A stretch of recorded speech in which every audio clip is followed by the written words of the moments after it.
کچھ لوگ کہتے ہیں کہ بائیں آنکھ پھڑک جائے تو اس کی یہ نشانی ہوتی ہے کہ شاید آپ کے پاس پیسہ آنے لگتا ہے. جی آپ اب مجھے نہیں پتا کہ یہ مت ہے کیا ہے، آپ اس کو کیا سمجھتے ہیں اور یہ حقیقت سے کوئی ان کا تعلق ہے؟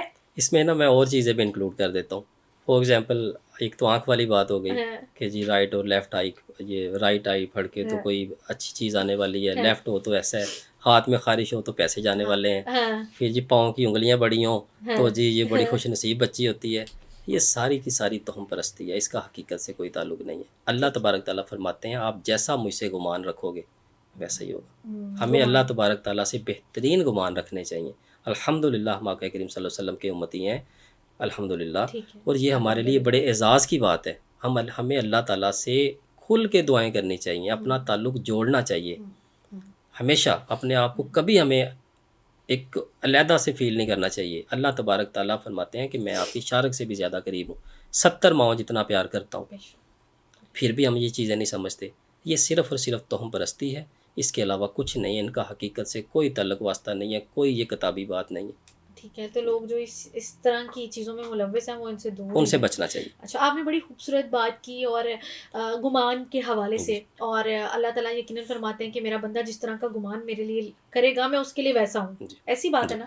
آپ پلیز میری رہنمائی کریے گا اگر میں کہیں جی پہ جی غلط جی ہوں. آج کل نا ہم ایک مینیفیسٹیشن کا نام میتھڈ کا ہم زیادہ سنتے ہیں کہ مینیفیسٹ کریں یہ ایسے ہو جائے گا، اور ڈیفینیٹلی یہ کانسیپٹ جو ہے اسلام سے ہی آیا ہے، جی. یہ اللہ تعالیٰ کی اسی بات سے آئے. مینیفیسٹیشن کرنی چاہیے، گمان رکھنا چاہیے.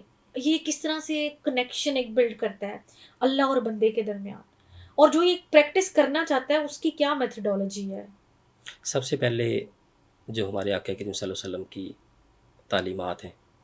فار ایگزامپل اللہ تبارک تعالیٰ نے مسلمانوں کو نمازوں کا حکم دیا. ہمیں چاہیے کہ ہم ہر ممکن کوشش کریں کہ اپنی پنجگانہ نماز ادا کریں، باوضو رہیں. جب آپ باوضو رہتے ہیں خود بخود اللہ تعالیٰ آپ کو نیک رستوں پہ چلا دیتا ہے. آپ نماز بھی پڑھیں گے، آپ کے دل میں اچھے خیال بھی آئیں گے، آپ کو پتہ ہوگا کہ میرا وضو نہ ٹوٹ جائے. بہت سارے اخلاقی طور پہ، معاشرتی طور پہ، روحانی طور پہ، نفسانی طور پہ، شیطانی طور پہ ہم بہت ساری چیزوں سے بچ جاتے ہیں اگر ہم باوضو رہیں. ٹھیک ہے. فرسٹ آف آل یہ اسٹیپ ہے، باوضو رہیں. جو ہمارے مسنون دعائیں ہیں آقا کریم صلی اللہ علیہ وسلم کے حوالے سے ان کو اپنے ورد میں رکھیں.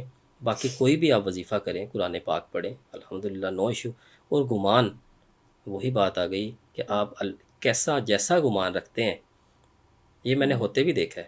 اچھا. ہمیں چاہیے کہ اپنے اللہ تبارک تعالیٰ سے، ہمارا اللہ ہے نا، وہ ہم ہاں سب کا اللہ ہے، ہم ہاں سب کو وہ بے سنتا ہے، شک شاہ رخ سے زیادہ قریب ہے ہماری. بے شک. تو ہم کیوں، وہ تو کائنات کا مالک ہے، ہوں. 7 زمینیں آسمان، اس سے بھی زیادہ سب کچھ کائنات کا ذرہ بے ذرہ وہ شک پیدا کرنے بے والا ہے. شک. تو ہم کیوں نہ اس کے ساتھ دوستی لگائیں.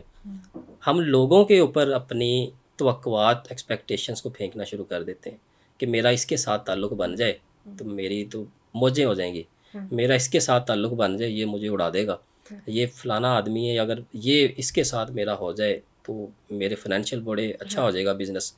لیکن جو ساری دنیا کو دینے والا ہے، جو رحیم ہے، کریم ہے، رحمان ہے، بے شک.